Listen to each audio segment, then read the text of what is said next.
Learners to Unacademy Flux YouTube channel. So in this session I'll be discussing why the time complexity of activity selection problem is big O and log n. So first of all I would like to tell you activity selection problem is a greedy algorithm in which we sort activities based on their finish time in decreasing order. So we need sorting and we use best sorting algorithm in activity selection problem as it is a greedy algorithm. So the best sorting algorithm is what? Quick sort, in which the time complexity is n log n to sort the activities. So in greedy algorithm we used to solve the optimization problems. Greedy algorithms are used to solve optimization problems. And what is optimization problem? Optimization problem is a problem which needs best solution and optimal solution at every step of their process.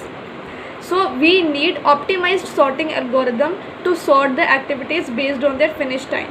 So which is the optimized sorting algorithm, and what is the time complexity of optimized sorting algorithm?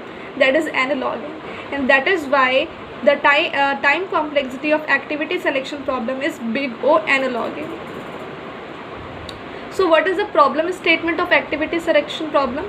So given there are n number of activities with their start time and finish time, you need to find out that maximum number of activities that can a person perform at the same time.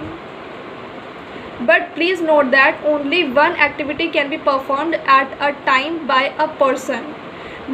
We can't perform more than one activity at the same time. So what is the problem statement? If this is the situation that at the same time you cannot perform more than one activity and you need to find out maximum number of activities that can be performed till the deadline, this is the activity selection problem. So first we take the activity which finishes first and then we put it in the Gantt chart, and thereby we include all the other activities based on the deadline. And some activities are left out also.